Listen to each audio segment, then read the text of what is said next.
साल पहले मुख्यमंत्री जी यहाँ सीवर का उद्घाटन नगर में करके गए, कहीं कुछ नहीं हुआ।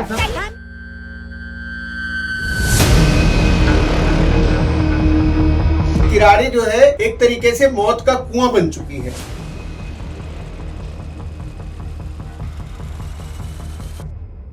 जल भराव की स्थिति ये हो रही है कि उसमें लगातार करंट लगने से मौतें हो रही है, डूबने से मौतें हो रही है। आज ये स्थिति है वो जीने की स्थिति नहीं है। लोग जो जी रहे हैं उसका बहुत बदतर जीवन है। गलियां हैं वो टूटी पड़ी हैं, सड़कें टूटी पड़ी हैं, जगह जगह खड्डे हैं। पर ऋतुराज जी कहते हैं 5000 गलियों में से 4000 गलियां उन्होंने बनवा दी है। दिल्ली के जो मुख्यमंत्री है अभी से इस्तीफा देने का उनमें साहस नहीं है, नैतिकता नहीं है। क्या किराड़ी में सीवर प्रोजेक्ट पे घोटाला हुआ है? सबसे स्पष्ट घोटाला तो ये दिख रहा है कि 250 करोड़ का प्रोजेक्ट 550 करोड़ रुपया को तो 300 करोड़ रुपया किसका है? वो दिल्ली जो है अभी घोटालों का शहर बन गई है। जिसके मुख्यमंत्री घोटाले में फंसे हुए हैं, जिनके उप मुख्यमंत्री अभी जेल काट कर आ रहे हैं कि L&T कंपनी से इनकी साठगांठ है।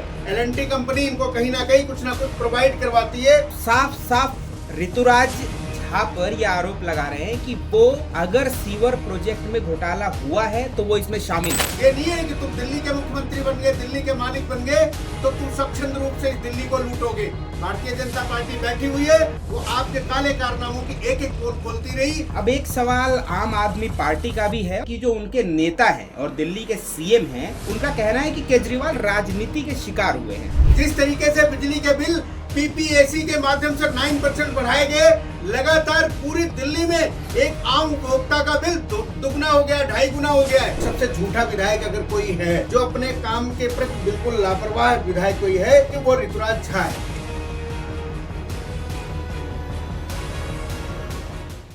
बजरंग शुक्ला जी, आपसे कुछ सवाल है। पहला सवाल ये है हमारा आपसे कि किराड़ी की दुर्दशा के ऊपर आप 2 शब्द पहले बोलिए। पहले तो आपको नमस्कार, आपकी पूरी टीम को मेरी तरफ से बहुत बहुत नमस्कार।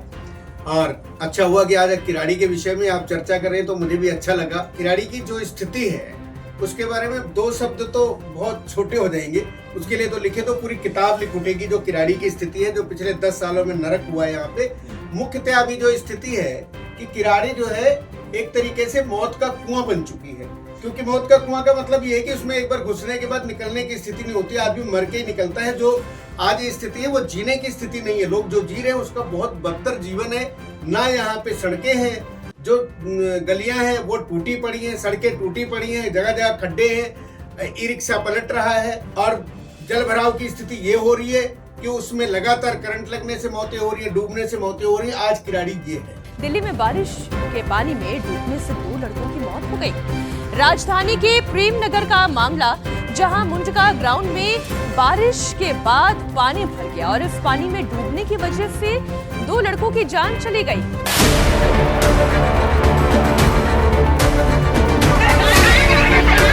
दिल्ली के किराड़ी में नहीं थम रहा मौत का सिलसिला। करंट लगने से 42 वर्षीय व्यक्ति की मौत। मृतक का नाम ललन मिश्रा। बारिश के कारण हुए जल जमाव को निकालने के लिए लगाया था पंप। मृतक के परिजनों का आरोप, स्थानीय विधायक ने पानी निकालने के लिए दिया था पंप। बारिश और जल निकासी न होने के कारण किराड़ी के ज्यादातर इलाकों में हर वक्त रहता है जल जमाव। यहाँ पे 30-35 साल हो गए हमको रहते हुए, जब से ही गड्ढा है वो, उस गड्ढे का कुछ हुआ है। आज मेरा चला गया, किसी का जाएगा, जब भी कुछ नहीं होने वाला इस गड्ढे का। वो ऐसे ही रहना है क्योंकि यहाँ आते हैं लोग, चले जाते हैं। किराड़ी इलाके में अक्सर कई वारदातें जो हैं वो हमारे सामने आती रहती हैं, जो कि इस इलाके की खस्ता हालत की वजह से होती है। ऐसी एक वारदात यहाँ पर बीते दिन सामने आई, जब एक 27 साल का युवक, जिनका नाम विजय बताया जा रहा है, वो यहाँ पर मौजूद एक गड्ढे में डूबकर मर गए। कोई भी यहाँ प्रशासन नहीं होता और कोई जाता है तो उनको बोलते कि मतलब यहाँ ऐसा कुछ नहीं है। सब कुछ रखने के डर से सर, जब सिनेमा बना रहे हैं तो करंट लगने के डर सब कुछ है। ये कब लाइट उतराए कब आ जाए कोई भरोसा थोड़ी था। अभी कुछ दिन पहले यहाँ इस गड्ढे में मौत हुई थी, यहाँ के निवासी और पीछे भी मौत हुई थी, लेकिन यहाँ के जनप्रतिनिधि प्रशासन कोई सुध लेने नहीं आता। पर ऋतुराज जी कहते हैं, जो यहाँ के अभी सिटिंग विधायक हैं, वो कहते हैं कि 5000 गलियों में से 4000 गलियां उन्होंने बनवा दी है। अगर इस दिल्ली में कहूँ बल्कि भारत में अगर मैं कहूँ, सबसे झूठा विधायक अगर कोई है और सबसे अकर्मण्य विधायक अगर कोई है, जो अपने काम के प्रति बिल्कुल लापरवाह विधायक कोई है, तो वो बड़ी, मैं ईमानदारी के साथ कह रहा हूं कि वो ऋतुराज झा है। इससे बड़ा झूठा आदमी इस पूरी सृष्टि में ढूंढने को नहीं मिलेगा कि जो 10 साल में किराड़ी की दुर्दशा बनाई है, उसके बाद भी ये कहता है कि 5000 गलियां बना दिए। कहाँ बनाई ये गलियां, किस जगह बनाई है, आके एक बार दिखा दें। अगर हिम्मत है तो एक गली पर चल के दिखा दें जो गलियां उन्होंने बनाई हो। उनकी ये स्थिति है, वो क्षेत्र के अंदर जाने की भी स्थिति नहीं, गलियां बनाने की तो बहुत दूर की बात है। अरविंद केजरीवाल साहब को ये वीडियो देखना चाहिए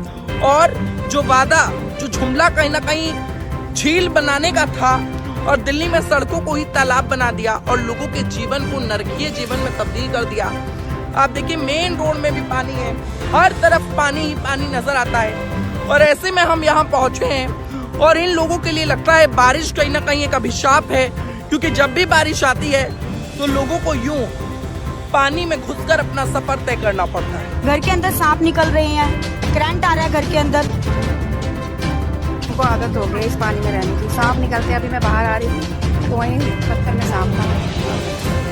रात बिरात अगर किसी को पेशेंट को अगर कोई दिक्कत आ जाए घर फैमिली में, तो अगर हम ओला भी बुक करते हैं तो उस ओला बुक करने में भी हमें घंटा 2 घंटा लग जाता है। ओला बुक होते होते भी कैंसिल हो जाता है। इस तरीके से जनता यहाँ से गुजरती है और जब एक एक कदम जनता आगे की ओर रखती है तो जनता सोचती है कि कहीं हमारा कोई कदम इस पानी में न गिर जाए और हम पानी में न गिर जाएं। पर विधायक जी ये भी क्या दावा करते हैं कि मुबारकपुर रोड जो है उन्होंने पूरा उसको बनवा दिया है और वहाँ पे नालों की समस्या जो थी वो दूर कर दी गई है। कुछ जगह पे काम चल भी रहे पर मोस्टली नाले कंप्लीट हो चुके हैं और पानी बाहर जा रहा है।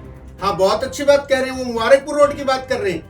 आप अगर यहाँ नहीं भी रहते होंगे ना तो पीछे का देख लीजिए, पिछले 2.5-3 वर्षों में मुबारकपुर रोड पर वो हाल रहा है, चलने की स्थिति नहीं रही है। बड़ी मुश्किल से हमने आंदोलन करके, मैं जिला अध्यक्ष रहा हूँ, कई बार इस विषय के लिए आंदोलन किया है। उसके बाद जो जिस तरीके से उन्होंने चटाया उस पे, वो इस बारिश के बाद फिर से टूटना शुरू हो गया है। जरा जरा उसमें भी जलभराव की स्थिति है, नालों की जो स्थिति है, नाले लीकेज हो रहे हैं, जिनके भी मकान और दुकानें नीचे हो गई उनके अंदर पानी जा रहा है। ये स्थिति आज उस मुबारकपुर रोड की बता रहा हूँ। आप कल की बात है, कल थोड़ा सा पानी भरा है, उसमें गांठ तक पानी भरा रहा, उसमें 2-2, 3-3 घंटे तक जाम लगा रहा पानी को। पिछले 6 साल से अगरनगर डूब रहा था, अभी 3 महीने बाद फिर जो है बरसात होने वाली है। क्या अगरनगर एक बार फिर डूबेगा या फिर विधायक जी इस पर कुछ सोचेंगे? केजरीवाल को तो कोई फर्क नहीं पड़ता है।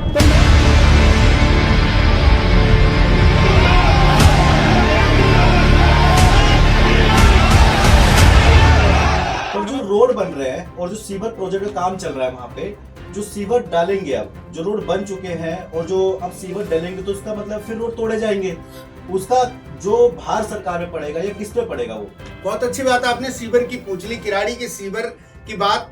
बड़ा इंटरेस्टिंग विषय है कि 4 साल पहले दिल्ली के जो मुख्यमंत्री है, अभी होना नहीं चाहिए था उनको, क्योंकि जेल में बैठे हुए हैं पिछले दिनों से, इस्तीफा देने का उनमें साहस नहीं है, नैतिकता नहीं है। वो 4 साल पहले 250 करोड़ रुपए के बजट में दिल्ली के सीवर का उद्घाटन करके गए थे और अब उसका बजट जो है वो 550 करोड़ रुपया हो गया है। उसके बावजूद भी सीवर की जो स्थिति है, ना सीवर अभी चल रहा है ना सीवर कभी चलेगा। मेन मुबारक रोड पर अभी तक सीवर डाला नहीं गया है। सीवर की ना कोई टाइमिंग है ना कोई मेजरमेंट है, जिस तरीके का सीवर डाला जा रहा है। अब चुनाव आने को तैयार है तो जहां जहां लग रहा है सीवर नहीं पड़ा है, पहले जब लोगों ने कहा कि मेरी सड़कें बनाओ, तब ऋतुराज जी ने कहा कि जब तक मैं सीवर नहीं डाल दूंगा तब तक मैं सड़कें नहीं बनाऊंगा। उनसे सीवर डाला नहीं गया। 550 करोड़ रुपए का, 250 से लेके 550 करोड़ का बजट हो गया, यानी 300 करोड़ रुपया किसका गया? वो किराड़ी की जनता का गया।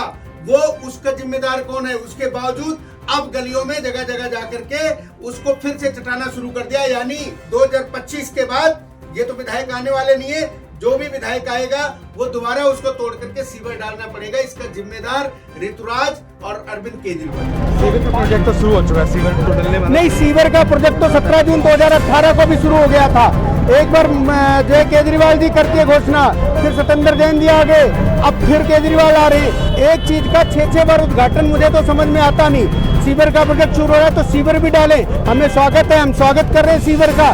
लेकिन आप सीवर के नाम पे लोगों को बरगला रहे हैं, यहाँ की गलियां नहीं बना रहे, ये नहीं चलेगा। क्या किराड़ी में सीवर प्रोजेक्ट पे घोटाला हुआ है? निश्चित रूप से हुआ है। आप किसी भी कार्य को 4 साल तक लेकर जाएंगे, सबसे स्पष्ट घोटाला तो ये दिख रहा है कि 250 करोड़ का प्रोजेक्ट 550 करोड़ रुपया को, तो 300 करोड़ रुपया किसका है? वो अगर वो समय पे सीवर का प्रोजेक्ट पूरा हो जाता तो और 300 करोड़ रुपए नहीं लगते। उसके बावजूद भी जो जिस तरीके से कहते हैं, बार बार कहते हैं कि L&T कंपनी काम कर रही है, और उसके बाद एक दिन ऋतुराज खुद लाइव आकर के कह रहे थे कि एल&टी कंपनी अगर काम नहीं करेगी तो हम उस कंपनी का ठेका कैंसिल कर देंगे। इसका मतलब ये है कि एल&टी कंपनी से इनकी साठगांठ है। एल&टी कंपनी इनको कहीं ना कहीं कुछ ना कुछ प्रोवाइड करवाती है। जो सीवर का काम नहीं पूरा हो रहा, उसके बावजूद भी 3 साल के अंदर भी सीवर का काम नहीं पूरा हो, उसके बावजूद भी वही एल&टी काम कर रही है, उसको हटाया नहीं जा रहा। इसका मतलब स्पष्ट है कि इस सीवर में घोटाला हुआ है। तो क्या ऐसा आपको लगता है कि इसका जो सीवर घोटाला है, इसकी जांच ईडी को, सीबीआई को और एलजी को या फिर होम मिनिस्टर को करना चाहिए, या आप लोग जाके आने वाले समय में इसकी शिकायत करेंगे? निश्चित रूप से करेंगे। अगले 5-6 महीने बाद यहाँ से विधायक परिवर्तित होगा। हमने ये मांग भी रखी है, क्योंकि दिल्ली जो है अभी घोटालों का शहर बन गई है। जिसके मुख्यमंत्री घोटाले में फंसे हुए हैं, जिनके उप मुख्यमंत्री अभी जेल काट कर आ रहे हैं, जिनके मंत्री अभी लगातार जेल में है, विधायक जी का भी कई बार नाम आ चुका है इन चीजों में, तो जेल जाने की तो इनकी फेहरिस्त है। हम लगातार मांग कर रहे हैं, पढ़ते दर पढ़ते इनका घोटाला खुलता जा रहा है। इसी तरीके से ऋतुराज का किया हुआ घोटाला भी खुलेगा। क्या इस घोटाले में विधायक ऋतुराज शामिल है? निश्चित रूप से नोडल एजेंसी है। विधायक मालिक होता है, किसी भी विधानसभा का विधायक मालिक होता है, उसकी सिग्नेचर पर सारी चीजें होती, सारा प्रोजेक्ट पूरा होता है, तो जिम्मेदार तो विधायक ही है। तो मतलब आप साफ ऋतुराज झा पर यह आरोप लगा रहे हैं कि वो इस किराड़ी के अंदर अगर सीवर प्रोजेक्ट में घोटाला हुआ है तो वो इसमें शामिल है। निश्चित रूप से किराड़ी के विधायक ऋतुराज झा जी जो भी कार्य हो रहे हैं उनमें किसी में भी घोटाला हुआ है तो उसमें बिना किराड़ी के विधायक के हो ही नहीं सकता। और अगर इनका हाथ नहीं है तो जो कंपनी या फिर जो एजेंसी घोटाला कर रही है उसको तुरंत हटाना चाहिए और उसकी जांच बिठानी चाहिए। किराड़ी और किराड़ी के आसपास इलाके में 90 से 150 के बीच में मौतें हुई हैं, जो अकस्मात है। इसका जिम्मेदार कौन है? ये अकस्मात इनको नहीं कह सकते राम जी। ये अकस्मात तब होती है कि कोई एक्सीडेंट जा रहा हो और एक्सीडेंट हो जाए। जब आपकी अकर्मण्यता के कारण, आपकी लापरवाही के कारण, आपके क्षेत्र से पलायन के कारण, क्योंकि ऋतुराज ने क्षेत्र को छोड़ दिया है, वो जो है रोनी रहने लग गए, क्योंकि उनको पता है कि वहां पर मौतें हो रही है, वहां पर दिक्कतें हैं। उसके बाद जल भराव हो रहा है, घरों में पानी भर रहा है, मकान नीचे कर दिए गए हैं, उन पे करंट आ रहा है, उनके अंदर पानी भरा हुआ है लगातार, उनमें मोटर चला रहे हैं, उसमें करंट आ रहा है, तो उससे जो मौतें हो रही हैं उसकी वजह से ही तो जिम्मेदार कौन होगा? किसकी जिम्मेदारी है? वो जिम्मेदारी निश्चित रूप से विधायक की है और इनके पार्षदों की है। तो क्या विधायक, आपने कहा कि विधायक किराड़ी छोड़ चुके हैं, यानी किराड़ी के विधायक हैं वो किराड़ी में नहीं रहते? नहीं, आप पता लगा लीजिए ना, मेरी बात मत मानिए। आप किराड़ी पता लगा लीजिए, अगर वो किराड़ी में रह रहे हो और किराड़ी में रात को सोते हो, बता दीजिए वो सेक्टर 22 रोहिणी में रहते हैं वो। अच्छा, मतलब किराड़ी के विधायक किराड़ी छोड़कर रोहिणी में बिल्कुल चले गए। तो क्या उनका घर, उनकी जमीनें हैं या अभी उन्होंने हाल फिलहाल में कुछ घर खरीदा के बारे तो मुझे नहीं पता। थोड़े दिन रहते थे, लेकिन उसके बाद पैसा आ गया जब, तो वो किराड़ी को छोड़ दिया। उसके बाद नरक की स्थिति होगी, तो वो खुद रह नहीं सकते, अपने परिवार को वहां रख नहीं सकते, लेकिन वहां पर जो 7-8 लाख लोग रह रहे हैं, जिन्होंने उनको 2 बार जनप्रतिनिधि बनाया है, उसके प्रति जवाबदेह कौन होगा? वो किराड़ी छोड़ सकते हैं, लेकिन क्या गरीब जनता, जो अप्रवासी लोग इतने दूर दूर से आए हैं, किसी तरीके से 25 गज का 30 गज का मकान बनाया वो रह रहे हैं, वो छोड़कर कहां जाए? आज वो भगवान की तरफ देख रहे हैं, आज उनका कोई माई बाप नहीं, आज उनको कोई पूछने वाला नहीं है। अच्छा, किराड़ी की बात हम फिर से करेंगे, लेकिन अब एक सवाल आम आदमी पार्टी का भी है, और आम आदमी पार्टी की तरफ से भी आरोप लगता है कि जो उनके नेता हैं और दिल्ली के सीएम हैं, उनको जेल में डाल दिया गया, जिसकी वजह से काम रुक गए हैं। और दूसरी चीज ये उनका कहना है कि केजरीवाल राजनीति के शिकार हुए हैं। हाँ, ये बहुत बढ़िया, सबसे बढ़िया होता है ना कि अपना बदन काला हो तो दूसरे को काला दिखाओ। क्यों गए हैं केजरीवाल जेल? इस देश में लोकतांत्रिक व्यवस्था है, यहाँ कोर्ट है, यहाँ जज बैठते हैं, यहाँ पे ईडी सीबीआई अपना काम कर रही है, निष्पक्ष तरीके से काम कर रही है। जिस सीबीआई के लिए केजरीवाल कहते थे कि सोनिया गांधी पर सीबीआई की जांच बिठाई जाए, शीला दीक्षित पर सीबीआई की जांच क्यों नहीं भाजपा बिठाती? अगर वही ईडी और सीबीआई अगर केजरीवाल को भ्रष्टाचार के आरोप में जेल पे लेके जाती है, तो उनको राजनीति क्यों दिख रही है? अपने दामन को नहीं देखते। किस तरीके से उन्होंने दिल्ली को बर्बाद करने के लिए नई शराब घोटाला की नीति लाए, जिसकी वजह से दिल्ली बर्बाद हो रही है, दिल्ली के युवा बर्बाद हो रहे हैं, और उसमें घोटाला किया इन्होंने। उस घोटाले की वजह से जब जेल जा रहे हैं तो अब चिल्ला रहे हैं, कोर्ट है ना, जा रहे हैं ना, बेल लगा रहे हैं, बेल क्यों कैंसिल हो रही है?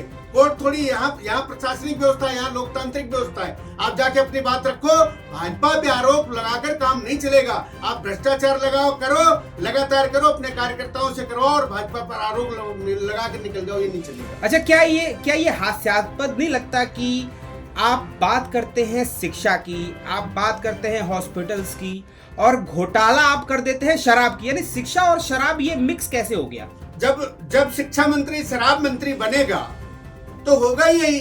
जो मनीष सिसोदिया जी भी बेल पर आए हैं, ये शिक्षा की बात करते करते शराब का कमीशन तय करने लग गए। पूरे देश से जो है शराब के माफिया आ करके यहाँ पे कमीशन बढ़ाया और शराब के ठेके मंदिरों के सामने, मस्जिदों के सामने, गुरुद्वारों के सामने, स्कूलों के सामने, जो कभी नहीं हुआ था दिल्ली में, वो करना शुरू कर दिया आपने। तो निश्चित रूप से यहाँ भी प्रशासन है, यहाँ पे सीबीआई है, ईडी है, और ये नहीं है कि तुम दिल्ली के मुख्यमंत्री बन गए, दिल्ली के मालिक बन गए तो तुम स्वच्छंद रूप से इस दिल्ली को लूटोगे। भारतीय जनता पार्टी बैठी हुई है, वो आपके काले कारनामों की एक एक पोल खोलती रही और वो पोल खुलने के साथ ही आपको जेल जाना पड़ा है।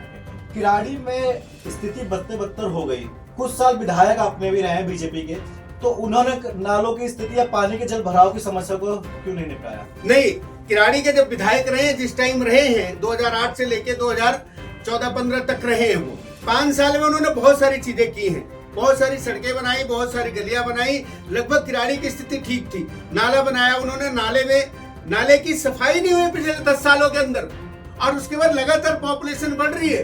पहले क्या होता था, पानी थोड़ा खाली प्लॉटों में भी जाता था, लेकिन अब स्थिति धीरे धीरे हो गई है। तो फिर क्या डेवलपमेंट नहीं होना चाहिए? जो आप 5 साल पहले की बात करोगे, वो अब 10 साल बाद थोड़ी ना हो सकती वो चीजें। वो विधायक यहाँ का क्यों नहीं कर रहा? इस ड्रेनेज है ना, मेन ड्रेनेज है, पिछले 10 साल में इसकी सफाई तक नहीं हुई है। ऋतुराज जी कहते हैं कि हमने दिल्ली को पानी की समस्या दूर कर दी है और टैंकर माफिया खत्म कर दिया है। बहुत बढ़िया बात है। अभी हमने पानी को लेकर भी आंदोलन किया। आप कभी आपको मौका लगे तो इस टाइम भी, जबकि ये बरसात चल रही है, आकर देखिए, पानी का प्रेशर नहीं है। पानी बिना मोटर किसी के घर में आ नहीं पाता है, और उसके बाद आता है तो आधा पौना घंटा घर की महिलाएं पहले उसको पानी को निकालती हैं। वो एकदम जेट ब्लैक पानी आता है, पीला पानी आता है, पीने लायक नहीं है। आरओ के बाद भी अगर वो पानी पी जाए, ऋतुराज जी मैं चुनौती देता हूँ तो मैं मान जाऊंगा उनको, वो जो है पीने के लायक ही नहीं है वो पानी, जो या तो सप्लाई नहीं हो रही है। और टैंकर, आज भी मैं आपको आओ प्रेमनगर में टैंकर आते हुए दिखा दूंगा। दूसरी कॉलोनी से पानी लेके आना पड़ता, मांगना पड़ा दूसरी कॉलोनी से पानी पीने के लिए, वो भी कोई देता नहीं है पानी। एकदम नाली जैसा और कीचड़ जैसा और एकदम ऐसा गंदा पानी जैसे है ना, सेफ्टी टैंक से निकला हुआ है, इतना गंदा पानी है। और कभी कभी तो बिल्कुल वो भी नहीं आता। 1000 रुपए उनको पेंशन मिलती है और 24,000 रुपए का पानी का बिल दिया, और पानी की स्थिति है, इस पानी का बिल देंगे इंसान की जान देगा, रोटी खाएगा। अब तो 15-15 दिन पानी नहीं आता है। टैंकर बुलाने पर 15-15 दिन कंप्लेन करने पर भी टैंकर नहीं भेजते हैं। काम कैसे चलता है? 15 दिन ज्यादा नहीं हो गया? 15 दिन तो नहीं आता है सर। हम इसी पानी को गर्म कर पीते कैसे? समरसेबल का पानी गर्म करके पीते हैं। गर्म पकड़ा? बिल्कुल जी, गर्म करके पानी पीते हैं। हाँ जी, वो पानी जो ये आता है, पहले तो इतना गंदा पानी, अगर कभी आ भी जाए तो गंदा पानी आता है जैसे नाली की तरह, उसके बाद जाके थोड़ा साफ होता है। कैसे चल रहा जीवन? जीवन ऐसे ही चल रहा है। नाली का पानी आ रहा है टूटियों में, जिसमें हम सब मजबूर हैं। कुछ देर आता है, जब तक साफ होता है तब तक चला जाता है। पानी नहीं आ रहा है कितने दिनों से? नहीं आ रहा है, 15 दिन हो गया पानी आए हुए। गंदा ये जो सप्लाई का पानी इसमें आता है? नहीं आता है, आता ही नहीं, इसमें पानी आता ही नहीं है। हर गली की यही कहानी है, एक गली की नहीं है, हर गली की कहानी है। बिल्कुल भी नहीं आता। कंप्लेन करने भी जाओ तो बोलते हैं वहाँ जाओ दौड़ाते रहते हैं कंप्लेन पे भी। जही कहाँ है? जूनियर इंजीनियर अपने ऑफिस में बैठा होगा और क्या। आप लोगों ने कंप्लेन की थी? बहुत बार कंप्लेन किए, जाने पे मुंह से बात भी नहीं करता। अगर कभी पानी आ भी गया तो इतना गंदा पानी है कि पी के हॉस्पिटल में चले जाओ। फिर किराड़ी की स्थिति तो बदतर है ही, और पूरी दिल्ली की स्थिति भी बदतर हो गई है। तो आपको क्या लग रहा है कि इसका जिम्मेदार कौन है? स्वाभाविक है, जो प्रशासनिक, जो दिल्ली का मालिक अपने को कहता है, मुख्यमंत्री केजरीवाल है, उनकी पूरी टीम है, उनके विधायक है, उनके पार्षद है। अब तो दिल्ली में एमसीडी में भी उनकी सरकार आ गई है, कौन जिम्मेदार होगा? लेकिन उनका आरोप है कि हमें तो काम ही नहीं करने दिया जा रहा, और एलजी मालिक बन के बैठे हैं। लेकिन आप कह रहे हैं कि केजरीवाल जिम्मेदार है। केजरीवाल ने सदन में कहा दिल्ली का मालिक मैं हूँ, सब कुछ दिल्ली के पास है, दिल्ली के पास परिवहन है, दिल्ली के पास जल बोर्ड है, दिल्ली के पास विद्युत बोर्ड है, सब कुछ उनके पास है। आज जो है वो झांसा दे रहे हैं लोगों का पानी और बिजली का। आपने पूछा नहीं, लेकिन मैं बिजली की बात भी बता देता हूँ। जिस तरीके से बिजली के बिल पीपीएसी के माध्यम से 9% बढ़ाए गए, लगातार पूरी दिल्ली में एक आम उपभोक्ता का बिल दुगना हो गया, 2.5 गुना हो गया है। उसके बारे में क्या कहेंगे केजरीवाल और उनके विधायक? तो इनका काम जो है दिल्ली का सत्यानाश करना, ये दिल्ली सत्यानाश करने आए हैं। लेकिन अब ज्यादा समय नहीं बचा है, मात्र 5-6 महीने का और समय है। दिल्ली से इनको जाना ही पड़ेगा, दिल्ली इनसे मुक्त होगी। लेकिन सांसद तो आपके भी रिपीट हुए हैं ना, सांसद तो पिछले बार भी आपके थे, इस बार भी आपके हैं, तो आपके सांसदों की कोई जिम्मेदारी नहीं है? हमारे सांसदों की जितनी जिम्मेदारी है, वो हमारे सांसद पूरी मुस्तैदी से वो काम कर रहे हैं। हमारे पहले उदित राज जी थे, उदित राज जी ने, आप देखो यहाँ पे जगह नहीं थी, उसके बाद भी रेलवे लाइन के किनारे एक बढ़िया सा पार्क बनवाया, जबकि पिछले 10 साल में यहाँ के विधायक एक पार्क नहीं बनवा सके इस क्षेत्र के लोगों के लिए। अगर डॉक्टर कहता है कि आपको घूमना चाहिए, तो वो लोग जो है सेक्टर 22 रोहिणी आते हैं, किराड़ी में एक भी पार्क नहीं है। हमारे हंसराज हंसी बने, रेलवे का सारा प्रोजेक्ट उदित राज जी के समय से बनवाया गया है कि इस पे 12 फाटक का। उसके बाद जो है ड्रेनेज सिस्टम, मैं खुद जिलाध्यक्ष था, मैंने जो है हरदीप पुरी जी की यहाँ पे यात्रा कराई। हरदीप पुरी जी ने 2 बड़े नाले किराड़ी की जल निकासी के लिए, उसके लिए लगभग 400 करोड़ रुपया मंजूर कराया, लेकिन आज तक दिल्ली सरकार की अकर्मण्यता की वजह से उन नालों का काम तक शुरू नहीं हो पाया है। ये इनकी लापरवाही है और इनके सौतेला व्यवहार है किराड़ी के प्रति। किराड़ी में नागलोई फाटक है जो किराड़ी वालों के लिए बहुत समस्या का कारण बनता है, वो कब तक बन जाएगा? देखिए, वो उसको हमने पहले भी प्रयास किया, उदित राज जी आए थे, उन्होंने भी प्रयास किया, रेलवे से मंजूरी होगी, एमसीडी से मंजूरी होगी। अगर कहीं से कोई चीज रुकी है तो वो दिल्ली सरकार की तरफ से रुकी है। मैं जब जिलाध्यक्ष बना तो मैंने ऋतुराज जी को भी लेके जाके सांसद जी के साथ बैठाया। वहां पर जब चर्चा हुई तो विषय यहाँ फंसा कि दिल्ली का जो ओवरफ्लाई बनेगा उसके लिए जमीन अधिग्रहण की जरूरत है, जिसके एक्विजिशन का काम दिल्ली सरकार ने करना है। दिल्ली सरकार आज तक जो है जमीन का अधिग्रहण नहीं कर पाई। ये बात ऋतुराज स्वयं स्वीकार करते हैं। उन्होंने तब भी कहा था, वादा किया था कि मैं 200 करोड़ रुपए से जमीन का अधिग्रहण करवाऊंगा और यहाँ पर ओवरफ्लाई बन के तैयार होगा। उसके बाद क्या हुआ, जब प्रधानमंत्री नरेंद्र मोदी ने चुनाव के समय यहाँ पर फाटक के लिए शिलान्यास करने की योजना बनाई, तो दिल्ली सरकार ने एनओसी तक नहीं दी है इस फाटक के लिए। तो अगर भी 12 फाटक रुका हुआ है तो उसका एकमात्र कारण यहाँ का विधायक और दिल्ली सरकार है। ठीक है, किराड़ी में समस्याएं तो बहुत सारी हैं, पर अभी जो समस्याएं हैं, जैसे कि अभी जो अकस्मात जो मौतें आप बता रहा हूँ हो गई हैं, उसमें उनको कंपनसेशन कब तक मिल जाएगा? देखो, ये दिल्ली सरकार को और यहाँ के विधायकों को करना चाहिए। मैं एक बहुत आहत मन से ये विषय उठा रहा हूँ कि विधायक यहाँ का प्रतिनिधि है। विधायक जो है उनके किसी एक के घर भी उनको सांत्वना देने नहीं गया। युवाओं की मौत होगी, प्रौढ़ों की मौत होगी, बच्चों की मौत होगी।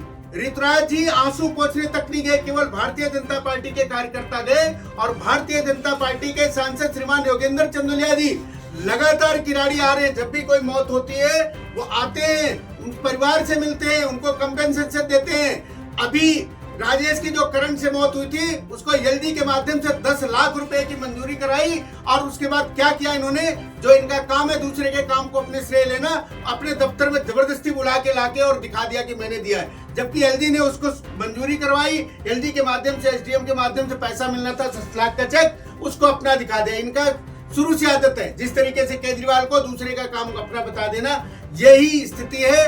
और मैं एक चीज और आपके चैनल के माध्यम से कहना चाहता हूँ कि ऋतुराज जी, आप भी परिवार वाले हैं, आप इतनी संवेदनहीनता किराड़ी वालों के साथ मत बरतिए। और इसी का कारण है कि जगह जगह बोर्ड लगाया जा रहा है, जनता के द्वारा लगाया जा रहा है। ये आरोप भाजपा पर लगाते। मैं भाजपा का एक जिम्मेदार कार्यकर्ता हूँ, पूर्व जिलाध्यक्ष हूँ।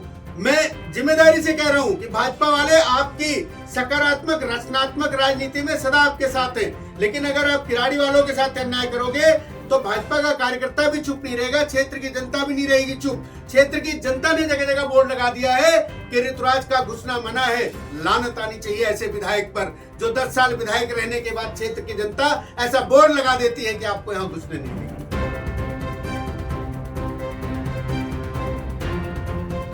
अब स्थानीय लोगों ने विधायक ऋतुराज झा के खिलाफ नो एंट्री के पोस्टर और बैनर लगा दिए, जिसमें साफ तौर पर लिखा हुआ है कि हमारी कॉलोनी में विधायक ऋतुराज झा का घुसना मना है। इतना ही नहीं, पोस्टर पर लिखा गया कि रोक के बावजूद कॉलोनी में आने पर एमएलए की सुरक्षा की कोई गारंटी नहीं होगी। उस पर तो यह है कि इस पोस्टर में आप विधायक के लिए नरभक्षी तक लिखा गया है। स्थानीय लोगों का कहना है कि किराड़ी में जलभराव की वजह से कई लोगों की मौत हो चुकी है, बावजूद इसके उनकी सुध लेने विधायक नहीं पहुंचे। स्थानीय लोगों ने उन मौतों का जिम्मेदार विधायक को बताया, इसलिए सभी लोगों में गुस्सा देखने को मिल रहा है। करंट लगने से 3 मौतें भी हो चुकी है, 2 डूब के मौत हुई है। अभी एक हाल फिलहाल में एक संजय भाई हमारे थे, उनकी मौत हुई है करंट लगने से, और हमारे विधायक जी यहाँ पर झांकने तक नहीं आए। किराड़ी और किराड़ी के आसपास में अपने सांसद जी हैं चंदोलिया जी, और उससे पहले हंसराज जी होंगे। आप 5 काम बता दीजिए जो उन्होंने उनके द्वारा किए गए। मैंने बीच में ही आपको बता दिया कि भी रेलवे फाटक के काम को उन्होंने मंजूर कराया, पार्क बनवाया, नालों की सफाई के लिए करवाया, नाले जो बनने हैं नए ड्रेनेज के बनने के लिए उन्होंने डीडीए सेक्टर 41 को डेवलप करने के लिए यहाँ पे जो कन्वेंशन सुविधाएं हैं उनके लिए काम किया। बहुत सारा काम हमारे सांसदों ने किया, लेकिन नोडल एजेंसी कोई भी करने की तो दिल्ली सरकार है ना। नीचे के काम सड़कें बनाना, गलियां बनाना तो दिल्ली सरकार का काम है, वो कर ही नहीं पा रही कुछ भी। अच्छा, आगे आने वाले समय में आप कुछ काम बता दीजिए जो कि जनता को भी पता चलना चाहिए कि जो सांसद उन्होंने चुने हैं वो सांसद उनके लिए करवाएंगे किराड़ी के अंदर। देखिए, बड़ी जिम्मेदारी के साथ मैं आपसे बात कर रहा हूँ। जोगिंदर चंदोलिया जी जब चुनाव में आए, प्रचार में आए, तब भी उन्होंने एक वादा किया कि मैं किराड़ी को अच्छी स्थिति में ले जाने के लिए सदैव तत्पर रहूंगा। और उसका एक वानगी आपको देखने की मिलेगी। सदन में जब वो पहली बार बोल रहे थे तो उन्होंने किराड़ी में जल भरा और बारासी फाटक के बारे में बोला है, और उस पे वो क्रियान्वयन भी कर रहे हैं। लेकिन उसमें रोड़ा अभी भी दिल्ली सरकार लगातार बन रही है। लेकिन हम सब भी अनुरोध कर रहे हैं, उनके लगातार दृष्टि है, इन मौतों से बहुत आहत है। वो आर्थिक मदद भी कर रहे हैं, लोगों के घर भी जा रहे हैं, उनको सांत्वना भी दे रहे हैं। लेकिन दिल्ली सरकार के जो रोड़ा लगातार अटका रही है उससे थोड़ी दिक्कतें हो रही है। लेकिन उसके बावजूद भी एलजी के माध्यम से सांसद जी भी प्रयास कर रहे हैं कि यहाँ की स्थितियाँ ठीक हो। किराड़ी के अंदर 7 से 8 लाख लोग हैं। ड्रेनेज सिस्टम बिल्कुल जड़ से बनाना है। पिछले 10 साल में वो तो बन नहीं पाए। क्या आपको लगता है कि दिल्ली को एक नए ड्रेनेज सिस्टम की जरूरत है और ये बन पाएगा? दिल्ली सरकार इसमें कामयाब हो पाएगी? मुझे नहीं लगता कि केजरीवाल सरकार के रहते हुए दिल्ली का या किराड़ी का कोई सिस्टम बनेगा। सारा सिस्टम क्लॉप्स है। जब तक दिल्ली में ये सरकार रहेगी तब तक कोई काम नहीं होने वाला, क्योंकि इनकी मंशा ठीक नहीं है। इनकी मंशा है केवल दिल्ली को लूटो और दिल्ली में भ्रष्टाचार करो, इससे ज्यादा कुछ नहीं। बीजेपी के नेता ऋतुराज जी पे भ्रष्टाचार के आरोप लगाते हैं। क्या आप उन पे जांच की मांग करते हैं कि उनकी संपत्ति की जांच होनी चाहिए? निश्चित रूप से होनी चाहिए। अगर आपकी आय से आपकी आय कितनी और आपके पास संपत्ति अधिक, तो ये तो स्वाभाविक बनता ही है और बनना भी चाहिए और होना भी चाहिए। दिल्ली के शिक्षा और सरकारी स्कूलों पर आप क्या कहना चाहेंगे? आपकी इस पर क्या राय है? दिल्ली के स्कूलों की स्थिति ये है कि आप ये कहते हैं कि मैंने बिल्डिंगें बना दी, ये बना दिया, होटल जैसे कमरे बना दिए। स्कूल में जो कोई होटल के कमरे के लिए नहीं जाते, स्कूल में जाते हैं शिक्षा लेने।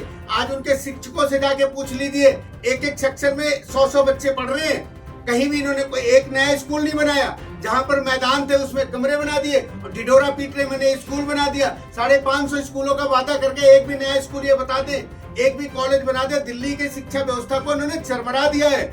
आज दिल्ली में मजबूरी में जो बच्चे हैं, क्योंकि वो अवॉर्ड नहीं कर पाते, इसलिए सरकारी स्कूल में मजबूरी में जा रहे हैं। कोरोना काल में उनको दिक्कतें आई इसलिए वहां चले गए, और नहीं तो कोई भी दिल्ली सरकार के स्कूलों में पढ़ना नहीं चाहता। किराड़ी के अंदर घुसने और निकलने के लिए कोई एक भी सड़क सही नहीं बची है। आप किराड़ी की जनता की तरफ से ऋतुराज से क्या अपील करेंगे? मैं ऋतुराज जी से बहुत अपील कर चुका हूँ, बार बार अपील करते हैं, हम कहते रहते हैं, लेकिन ऋतुराज जी को कोई फर्क नहीं पड़ता। ऋतुराज जी को ये भी मुझे लगता है आभास हो गया है कि आने वाले 5-6 महीने में उनको जाना है। तो लेकिन तब भी जब तक है वो विधायक, उनका नैतिक दायित्व है। आप यहाँ से सेक्टर 22 से जो रोड गुजरी है उसका बुरा हाल है। जो मुबारकपुर रोड है उसमें इतनी बुरी स्थिति है कि जाम 3-3, 4-4 घंटे लगा हुआ है।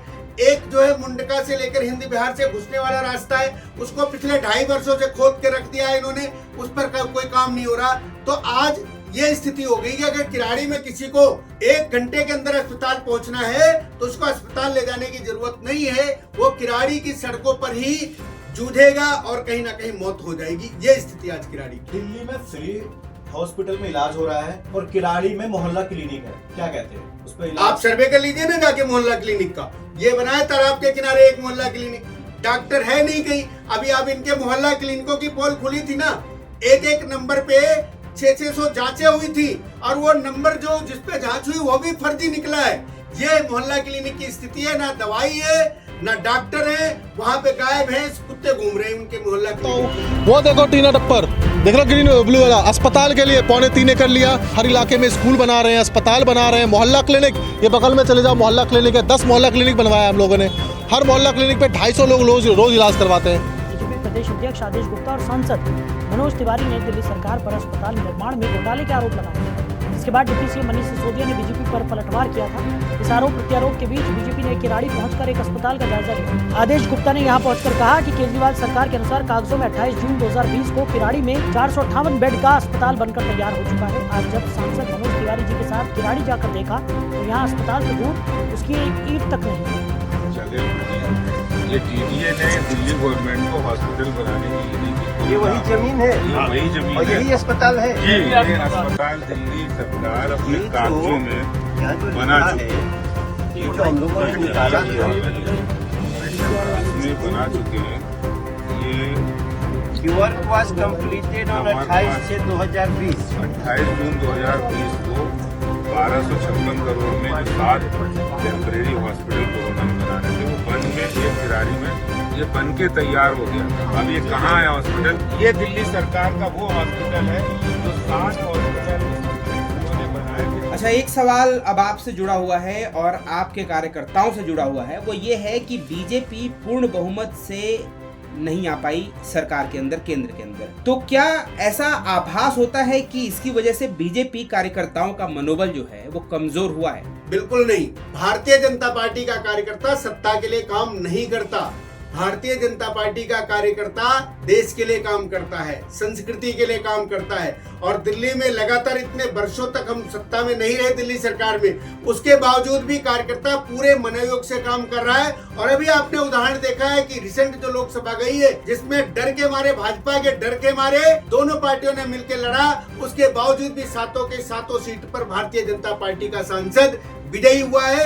कार्यकर्ता का मनोबल हाई है। और मैं साथ में ये भी जोड़ रहा हूँ कि कार्यकर्ता लगातार काम कर रहा है।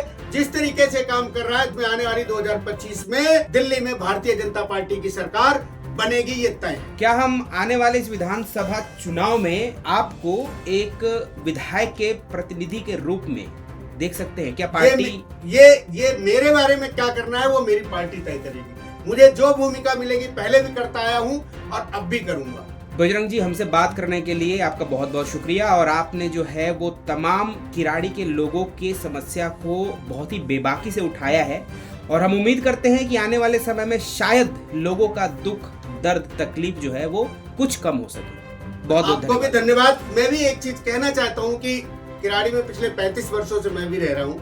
मेरा अपना एक विद्यालय है और समाज सेवा के रूप में लगातार हम काम कर रहे हैं। वो चाहे कोरोना काल में मैं जब जिलाध्यक्ष बना तो मैं थोड़ी सी बात बताना चाहता हूँ कि जिस तरीके से यहाँ की स्थिति थी किराड़ी की, लोग मजबूर थे भूखों मरने को, लेकिन हम सब ने मिलकर के, भारतीय जनता पार्टी के कार्यकर्ताओं ने मिलकर के उनके लिए राशन की व्यवस्था की, उनके लिए खाने की व्यवस्था की, उनके लिए मास्क की व्यवस्था की, उनके लिए दवाई की व्यवस्था की, उनके लिए सिलेंडर की व्यवस्था की। जबकि इस क्षेत्र के विधायक यहाँ से गायब हो गए थे। वो पिछले 3 महीना वहाँ आए नहीं जब तक कोरोना काल रहा है। मेरी अपनी संस्था है स्वामी विवेकानंद युवा संघ, जिसमें बड़े सारे युवा जुड़े हुए हैं। अभी मैंने मेधावी छात्रों को सम्मानित किया है किराड़ी में, 10वीं 12वीं के मेधावी छात्रों को। इस तरीके से हम बहनों के लिए अपने फ्री हेल्थ कैंप हो गया, फ्री मेहंदी कैंप हो गया, या फिर आधार कार्ड के कैंप हो गए, पहचान पत्र के कैंप हो गए, या फिर जिस तरीके की भी जब भी जहाँ जिसको भी आवश्यकता लगती है हम सब मिलकर काम कर रहे हैं। क्योंकि प्रशासन से जब उनको मदद नहीं मिलती तो हमारी तरफ आते हैं, तो हम सब मिलकर काम करें। धन्यवाद। धन्यवाद आपका भी, आपकी पूरी टीम का बहुत बहुत धन्यवाद।